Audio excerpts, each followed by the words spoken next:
Hello everyone, welcome again.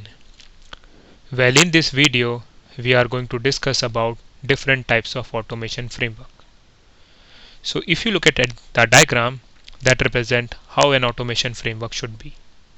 First of all, we will select the type of framework which is best suited for our project, and that particular framework will support all these basic features.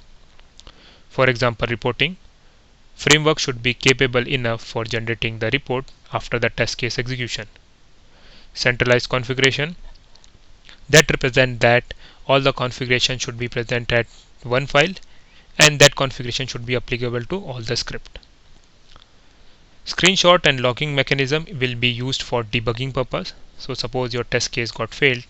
In that case, you need to debug and see whether it's a bug or it is because of some other reason. Browser setup. So whenever you start executing your script inside a browser, there are a lot of configuration you require for that particular browser. For example, you want to launch the Chrome browser with some flag or some add-on enable. So that kind of configuration should be taken care by the framework. Also, the framework code should be flexible enough so that it can be integrated with build tools such as Ant and Maven, and also with the continuous integration tools such as Jenkins or Hudson.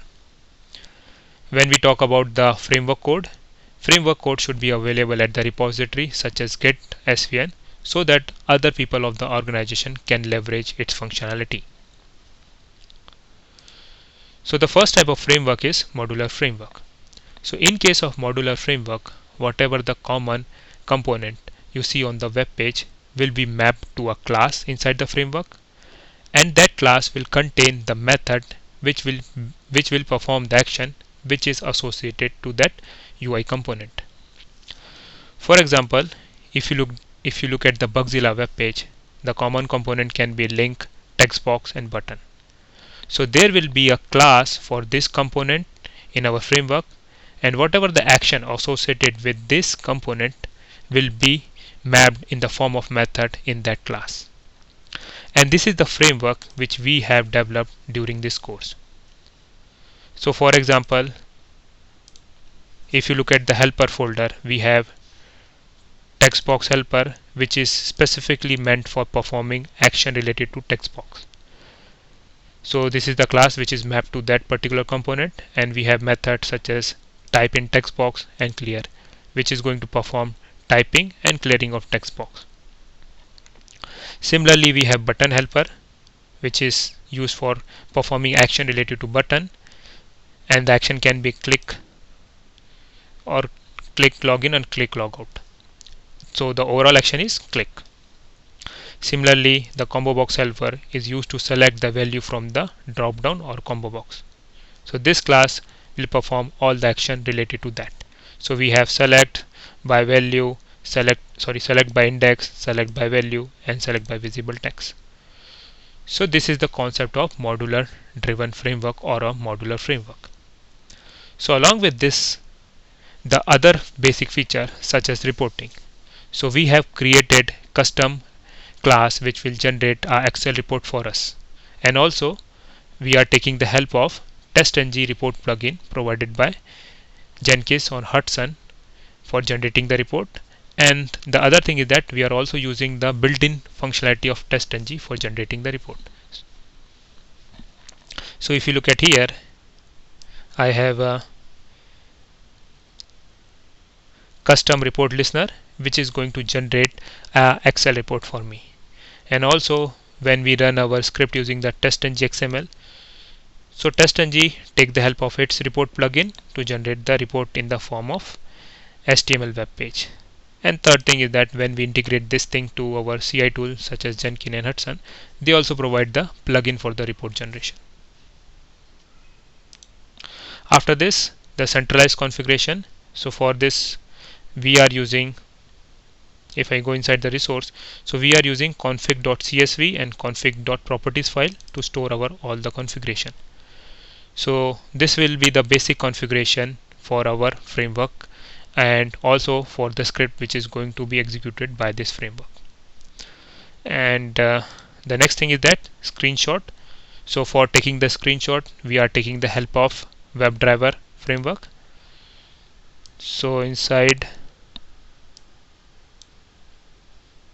generic helper we have method called take in screenshot, and this take in screenshot is going to take the help of WebDriver API for creating the for generating the screenshot. And also for logging mechanism we are using log4j. So inside logger helper, so we are using the log4j, which is an open source API provided by Apache for generating the logs. So that particular this particular class will help us for generating the log. Now when it's come to the browser setup, so we have a class called start WebDriver, which will take care of everything, means deciding which driver to use for launching the corresponding browser. And also, so based on the configuration we will check that which browser we need to launch for performing our action at the browser. And also in the end it will take care of performing the cleanup, means closing the browser and also shutting down the WebDriver. Then we have already integrated our our framework code with Ant tool and also with Jenkins. So we have this Hudson build.xml, which will contain the integration of our framework with the Ant, so you can directly execute your framework script or your automation script with the help of Ant. And also you can prepare a jar which contains some common functionality that will be used by the other people. And we have also seen that how you can run the Selenium with the help of CI tools such as Jenkins. And for source code management we were using Visual HVN Server, which is an open source repository provider. So this was the modular framework which we have developed during this course. Now moving on, the data driven framework. So along with the basic feature, in case of data driven, we have one more feature of reading the data from external file. So in case of data driven framework, whatever data which will be required by the script is stored on external file system such as Excel file or database. But in our case we are storing our data inside the Excel file, and while running the script we will load this data from the Excel file and provide inside the script during the runtime. So for reading the data from Excel file we are taking the help of Apache POI and also the TestNG data provider. So this particular data provider will send the data in the script. So if I look at here, I have read Excel file, which is going to read the data present inside the Excel file based on the file name and the sheet name provided, and automatically it is going to return me an object array which will contain the sheet data, and I can directly use this with the TestNG data provider like this.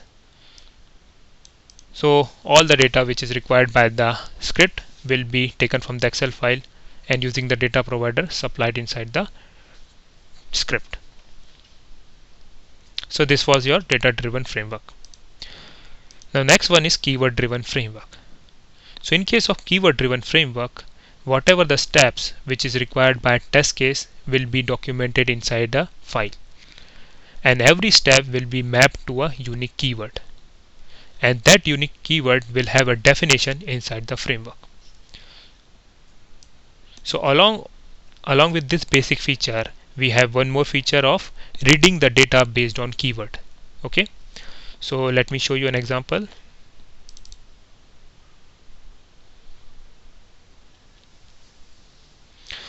So this is how the file of a keyword driven framework looks, where we have a control type that represents the unique keyword, and every keyword is mapped to a step.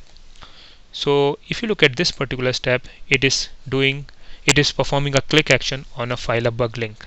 Similarly, the second step is passing a value this inside the text box. Similarly, the next step is also passing the password inside the text box. And the other steps are clicking on radio button, clicking on button, that is login button, clicking on hyperlink, and so on. So as you can see here, every step is mapped to a unique keyword, that is this control type. Unique keyword means the unique thing by which you can identify a component. So for example, click I can use for button click, text box represent the text box, select represent the selection from drop down. So these keywords are mapped to the definition inside the framework, and based on the keyword, framework will perform the action.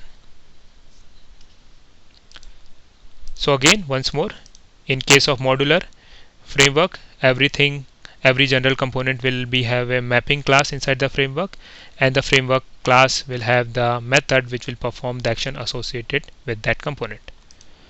In case of data driven framework, whatever the data which is required by the script will be stored on external file system, and that will be loaded into the script during the runtime.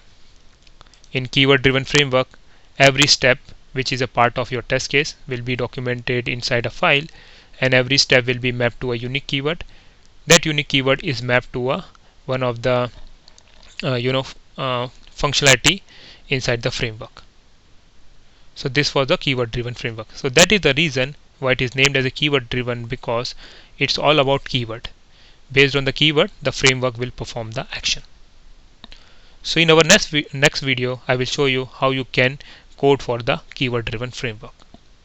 So that's all for this video, and thanks for watching.